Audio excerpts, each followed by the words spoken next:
ईर्ष्या, जलन, द्वेष, ये हमारे सबसे बड़े शत्रु हैं। क्यों? क्योंकि हमारे सबसे बड़े शत्रु वो होते हैं जो हमें सबसे अधिक हानि पहुंचाएं, और हमारी सबसे बड़ी हानि होती है समय की हानि।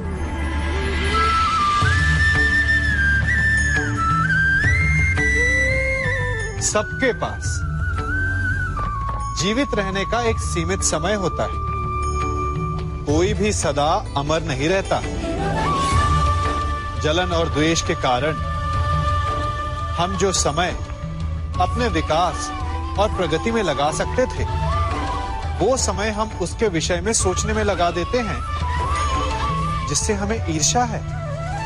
जलन की अग्नि शत्रु से अधिक स्वयं को जलाती है, तो अपने जीवन को धुआं बना देना क्या उचित है? किसी की प्रगति को देखकर अपने मन में ईर्ष्या और जलन आने से उचित क्या ये नहीं होगा कि हमारे कारण किसी के होठों पर मुस्कुराहट आए?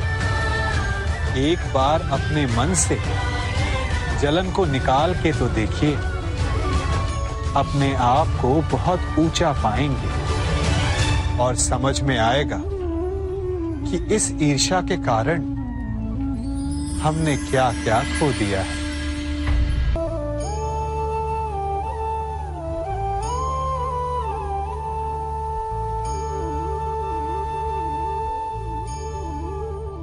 विश्वास ये केवल शब्द नहीं, ये वो नींव है जिस पर मनुष्य का जीवन टिका हुआ है।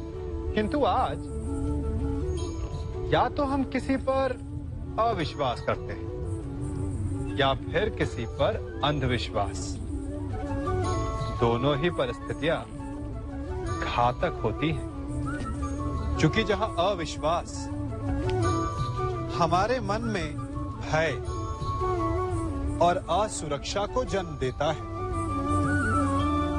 वहीं अंधविश्वास आक्रोश को। तो प्रश्न ये उठता है कि विश्वास की परिभाषा क्या है? विश्वास की परिभाषा जाननी है तो अपने मन से पूछिए।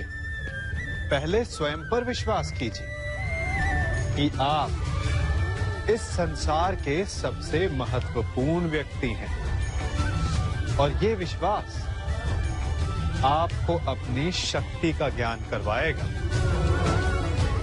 और शक्ति अपने उत्तरदायित्व का, और फिर अपने आप लक्ष्य मिल जाएगा, मार्ग मिल जाएगा। गर्व, अभिमान और अहंकार, ये तीनों सुनने में एक जैसे लगते हैं, परंतु तीनों का अर्थ भिन्न होता है और परिणाम भी।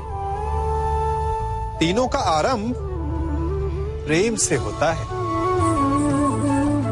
स्वयं से प्रेम, परिश्रम हमारे मन में गर्व को जन्म देता है, और सफलता अभिमान जगाती है। यहां तक ठीक है, परंतु जब ये भावना अहंकार बन जाती है, तब वो समस्या बन जाती है, क्योंकि सबसे बुरा अंत अहंकारी का ही होता है। परंतु मनुष्य के लिए पहेली यही है कि पहचाना कैसे जाए कि अहंकार जग गया है और उसका दमन आवश्यक है। इसका उत्तर मैं नहीं, आपका मन देगा। जब तक आप स्वयं से प्रसन्न हैं, जब तक आप सबसे ऊंचा उठने का प्रयास कर रहे हैं, तब तक ठीक है। परंतु जब आपके मन में दूसरों को नीचा समझने का भाव आ जाए, तो सावधान हो जाइए, क्योंकि यही अहंकार है। जो वास्तव में आपको हीन कर रहा है।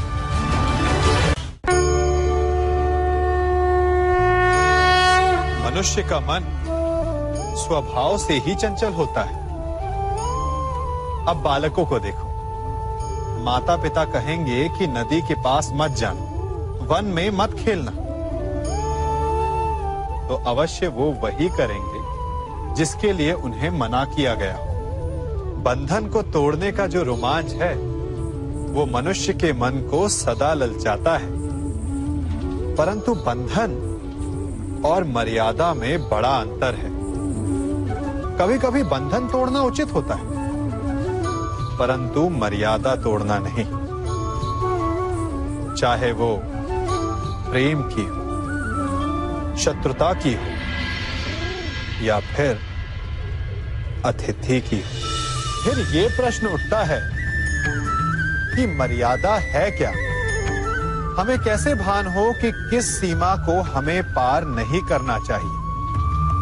जैसा व्यवहार आप किसी दूसरे से अपने लिए चाहते हैं, वास्तविकता में वही आपकी भी मर्यादा है। जो सीमा आप किसी दूसरे को पार नहीं करने देना चाहते, वही सीमा आपकी भी है। जिस दिन से आप अपने मन से ये प्रश्न करना प्रारंभ कर देंगे, तब से ना आपसे कोई मर्यादा भंग होगी, ना ही कोई अपराध होगा। कदाचित इसीलिए कहा जाता है कि जब आपका मन नियंत्रण में हो, तो आपके हृदय के साथ साथ ईश्वर आपके मन में भी वास करता है। जिससे आप अपनी मर्यादा का प्रश्न पूछोगे, तो वो कभी अनुचित उत्तर नहीं देता।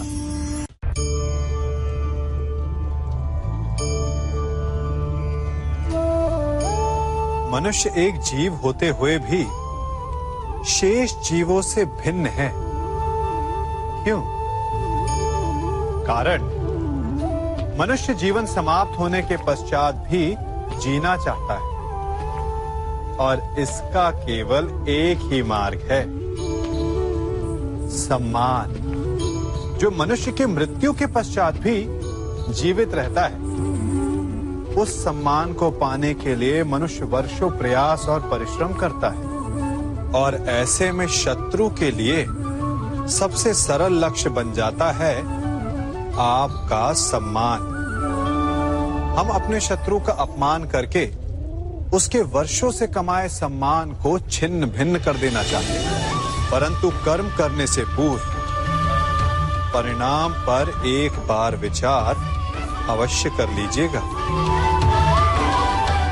वर्षों से संचित शत्रु के मान को भंग करके आपको संतोष अवश्य मिल सकता है, परंतु वो शत्रु अपने जीवन के शेष हर पल को उस अपमान के प्रति उत्तर में लगा देता है। इसीलिए सावधान रहिए। किसी का अपमान करना स्वयं आपके लिए भी हानिकारक सिद्ध हो सकता है।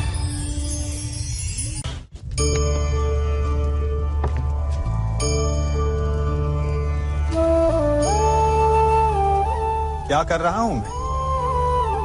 इस अग्नि को शांत करने का प्रयत्न कर रहा हूं मैं, परंतु एक अग्नि दूसरी अग्नि को कभी शांत नहीं कर सकती। वो उसे और अधिक प्रज्वलित ही करती है। अपमान से जन्म लेने वाली अग्नि का प्रतिकार प्रतिशोध नहीं हो सकता, क्योंकि प्रतिशोध की अग्नि अपमान की अग्नि से अधिक प्रचंड होती है। तो उसका त्राण क्या है? उत्तर चाहिए? मैं दिखाता हूं।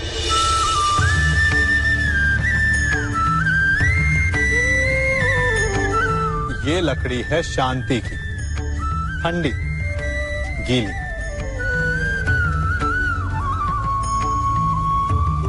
अपमान की अग्नि से त्राण पाने का मार्ग प्रतिशोध नहीं, शांति है, स्वयं का विकास। अपने आप को इतना बड़ा बना लो कि आपका शत्रु आपका अपमान करने का प्रयास ही ना कर पाए। अन्यथा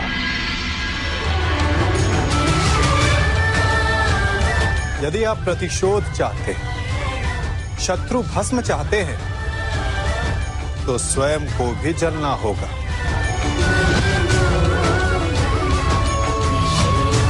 क्योंकि प्रतिशोध की अग्नि स्वयं को भी जलाती है, और ऐसा आप कदापि नहीं चाहेंगे, है ना?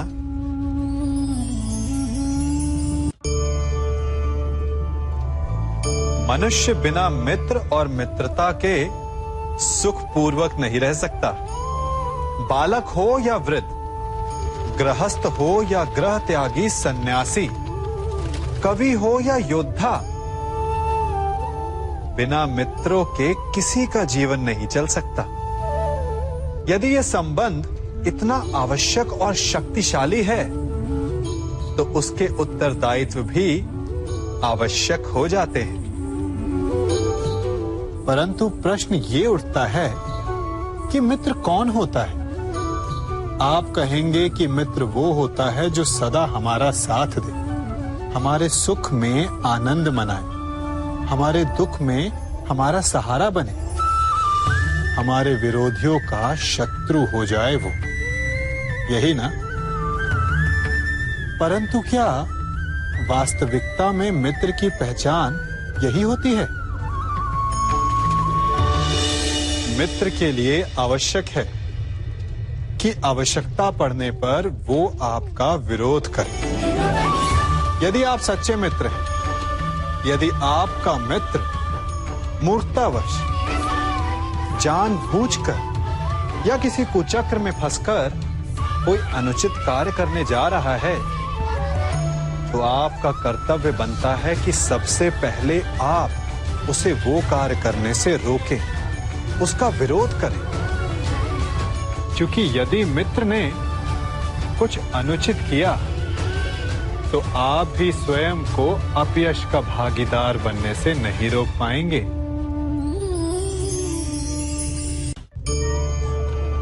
कभी किसी के यहाँ अतिथि बनकर गए हो? क्या अपेक्षाएं होती हैं आपकी? कि आपका स्वागत हो, सम्मान हो, यही ना? अवश्य कि आपका सत्कार करने वाला मन से ऐसा कर रहा है, या उसके मन में कोई खोट है? कहीं वो धूर्त तो नहीं? क्योंकि धूर्त का सत्कार भी विनाशकारी ही होता है। फिर से एक प्रश्न उठता है कि धूर्त को पहचाने कैसे? कभी सर्प को देखा है?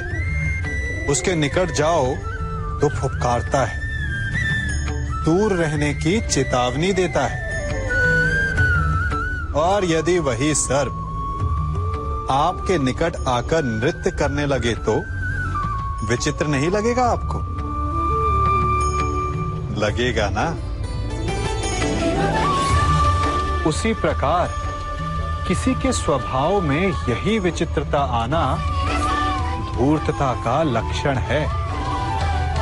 धूर्तता से आपको ठगने वालों का भी सबसे बड़ा लक्षण यही होता है कि वो आपसे अपने स्वभाव के विपरीत व्यवहार करते हैं। जो आपसे अधिक मीठी बातें करे और अत्यधिक विनय दिखाए, तो उससे सावधान हो जाइए, क्योंकि मित्र दिखावा नहीं करते, और अत्यधिक प्रेम का दिखावा करने वाले मित्र नहीं होते।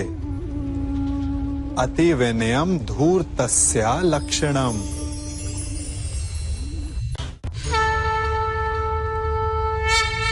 जन्म से लेकर जीवन पूर्ण होने तक हम आगे बढ़ने का स्वप्न देखते हैं, नए नए लक्ष्य पाने का प्रयास करते हैं, परंतु जीवन में सदैव आगे बढ़ना भी ठीक नहीं होता।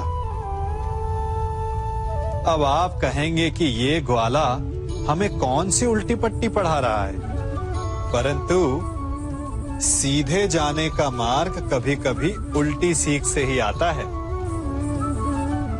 कभी कभी आगे बढ़ने से अधिक आवश्यक हो जाता है रुक जाना, स्वयं पर विराम लगाना। अच्छा स्वास्थ्य पाने के लिए भोजन करने से अधिक महत्वपूर्ण होता है कि आप कब भोजन करना रोक देते हैं। अच्छा संबंध बने उसके लिए आवश्यक होता है कि आप कब अधिक हस्तक्षेप करना रोक देते हैं। और नाश से बचने के लिए आवश्यक है कि कब आप अपने पग को रोक लेते हैं। तो आगे बढ़ने के विज्ञान में कब रुकना है, ये ज्ञान बहुत ही आवश्यक है, क्योंकि कभी कभी विनाश की गर्द हमसे केवल एक पग आगे होती है और उससे हमें बचा सकते हैं हमारे रुके हुए पग। चाह मनुष्य के जन्म लेते ही उसके मन में जन्म ले लेती है। चाह जीवित रहने की, फिर प्रेम की, फिर आनंद की, फिर सफलता की। परंतु सबकी चाह पूर्ण नहीं होती।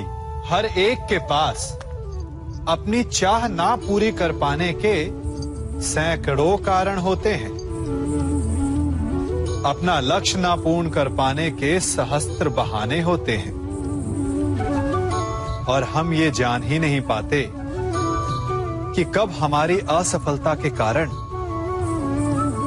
हमारे ना प्रयास करने के बहाने बन गए।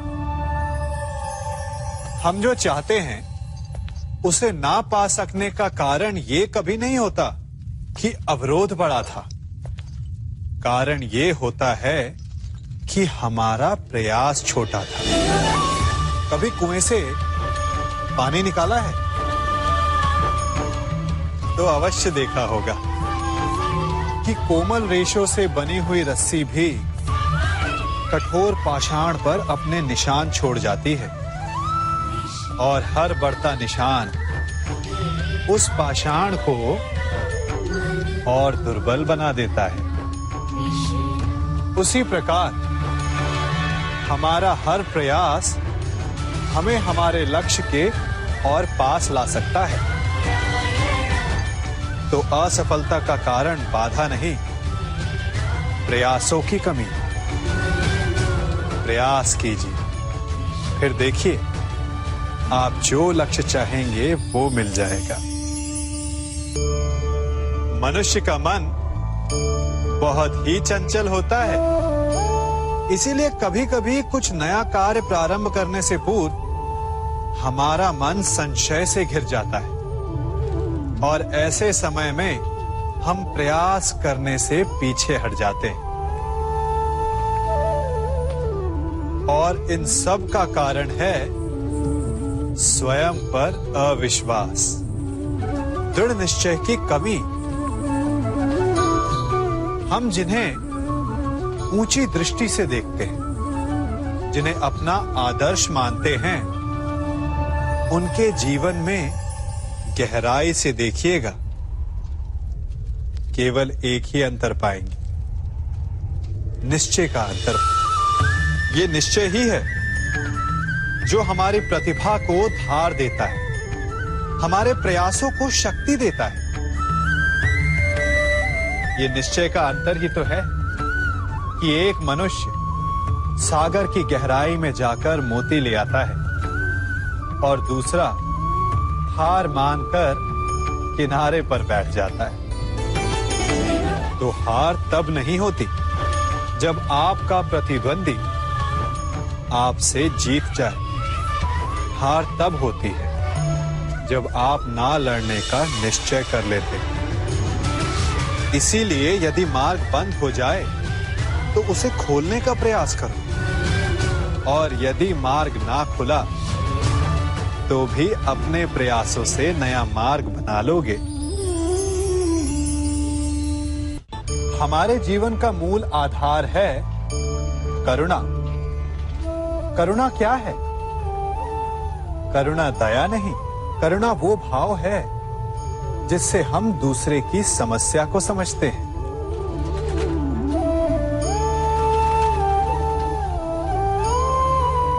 उसकी कठिनाई को अनुभव करते हैं।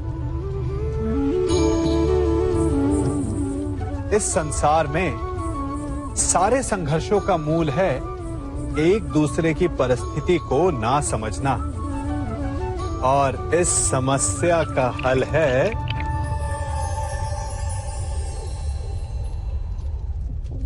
करुणा। करुणा किसी पशु पक्षी के प्रति हो या किसी मनुष्य के प्रति, ये आपके जीवन में कलेश और संघर्ष जैसी भावनाओं को दूर रखती है। और जिस दिन आप दूसरे को करुणा के दृष्टिकोण से देखेंगे, आपको उसकी समस्या समझ आएगी और उसे आपकी, और उस दिन हर संघर्ष का अंत हो जाएगा। परिवर्तन सृष्टि का नियम है, परंतु किसी न किसी कारणवश हम स्थिर हो जाते हैं, परिवर्तन का विरोध करने लगते हैं, और इसलिए हमारे विचार तालाब के ठहरे हुए जल की भांति हो जाते हैं, मैले हो जाते हैं। यदि इस जल की भांति निर्मल रहना है, स्वच्छ रहना है, तो बहना सीखिए, समय के साथ चलना सीखिए, परिवर्तन का स्वागत करना सीखिए।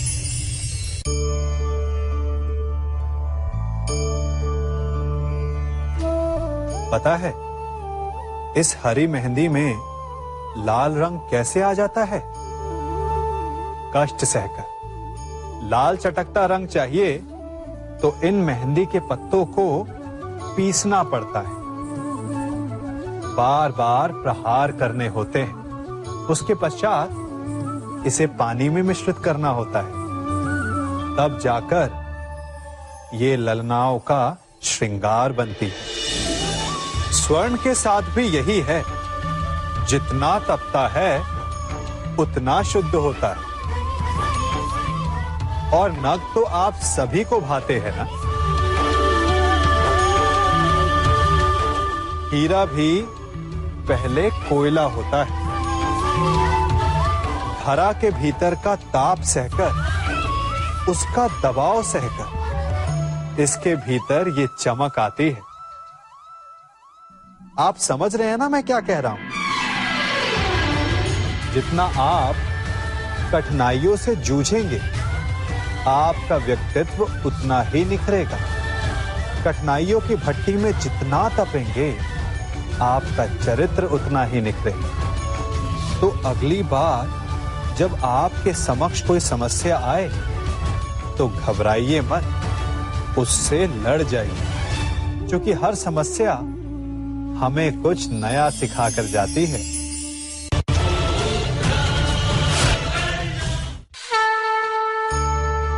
मनुष्य है ना हम, भय तो लगेगा ही। भय धन हानि का हो या मान हानि का, आप भय को बुरा समझते हैं ना। भय हानिकारक हो सकता है, परंतु लाभदायक भी।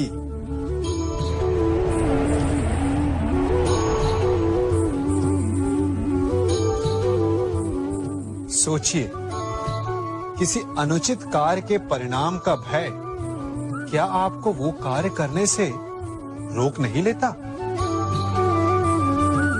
रोकता है, परंतु अनुचित कार्य हो जाने के पश्चात उसे संसार के समक्ष ना लाने देने का भय हमें एक के पश्चात दूसरी भूल करने पर विवश करता है। प्रयास करके हम अपना सम्मान बचा अवश्य लेते, परंतु भविष्य में इसके परिणाम भयंकर सिद्ध हो सकते हैं।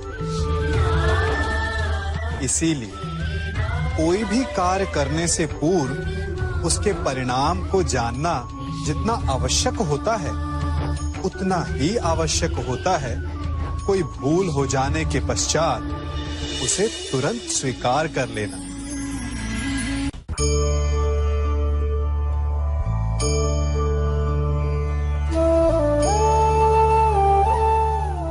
आप जिनसे प्रेम करते हैं, सदा उनके समीप रहना चाहते हैं, नहीं चाहते कि कभी अपनों से दूर होना पड़े, बिछड़ना पड़े। परंतु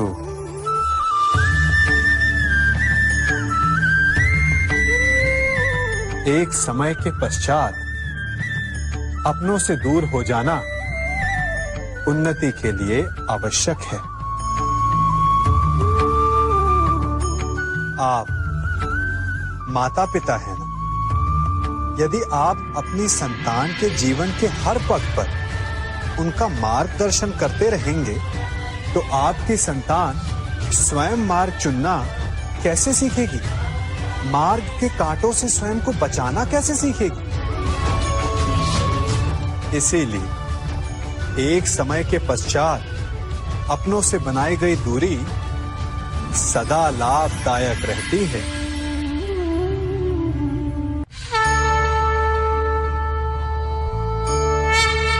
सूर्य उदय से ठीक पूर्व रात्रि तनिक अधिक गहरी और गाढ़ी हो जाती है।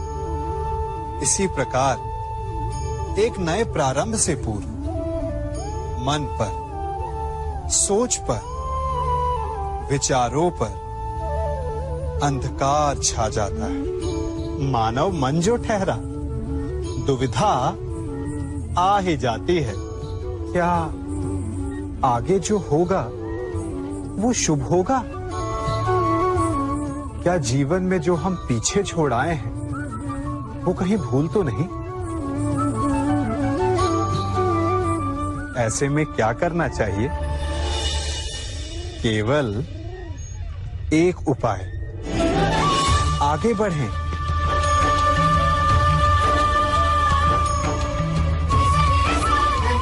क्योंकि आगे बढ़ने के लिए हमें अपने पांव से उस धरा को ढकेलना पड़ता है जिस पर हम खड़े हैं। जहां मार्ग ना हो वहां लक्ष्य नहीं भूलना चाहिए। बस एक नया मार्ग बनाने का परिश्रम करना चाहिए। चूंकि नया मार्ग बना तो लक्ष्य मिलेगा ही, और यदि लक्ष्य नव निर्माण का हुआ तो मार्ग भी बनेगा।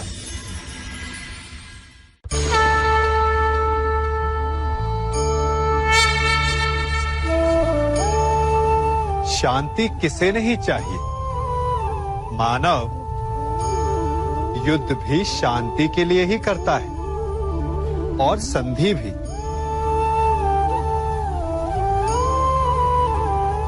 आप में से कुछ कहेंगे कि आगे बढ़ने के लिए सदा संघर्ष ठीक नहीं होता, संधि का मार्ग ठीक है। क्योंकि शक्तिशाली को परास्त करने के लिए हमारी भी शक्ति का क्षय होता है। वो शक्ति जिसे हम विकास में लगा सकते हैं। परंतु शक्तिशाली से मित्रता करने से पूर्व क्या ये जान लेना उचित नहीं कि शक्तिशाली का मंतव्य क्या है? कहीं उस संघर्ष से बचकर हम एक बड़े उत्पात को तो जन्म नहीं दे रहे? क्योंकि सर्प से मित्रता आपको शांति नहीं देती, अपितु सर्प को अवसर देती है कि भविष्य में वो आप डस सके।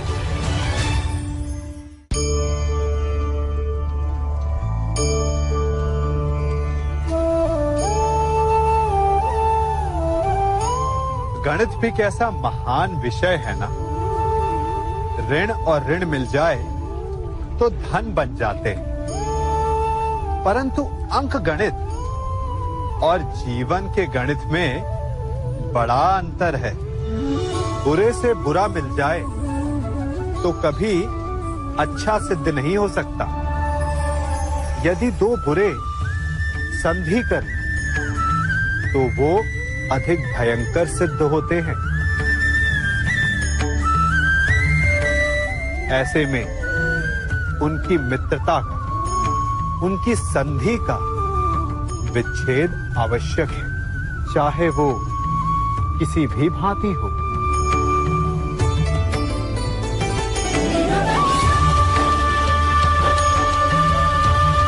यदि खूंटा धरती में फंस जाए तो सदा खूंटे पर प्रहार नहीं करते, कभी कभी धरती को भी खोदना पड़ता है। इसीलिए श्रेष्ठ यही है कि संधि करने से पूर्व विचार कर लिया जाए। यदि परिणाम भयंकर दिखे तो उससे उसका विच्छेद कर दिया जाए।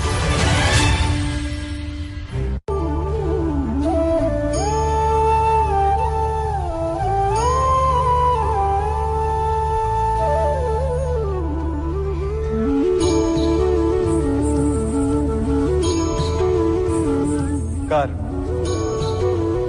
हमारे जीवन का एक अभिन्न भाग है। कर्म सभी करते हैं, परंतु क्या कर्म करने से पूर्व एक बार विचार करते हैं? क्या सोचते हैं कि प्रत्येक क्रिया की प्रतिक्रिया अवश्य होगी और वो किसी और कर्म, किसी और फल को जन्म देगी?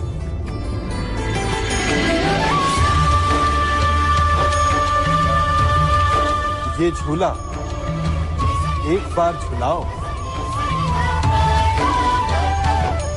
तो लौटकर अवश्य आएगा। उसी प्रकार हमारे कर्म और उसके फल लौटकर आते हैं।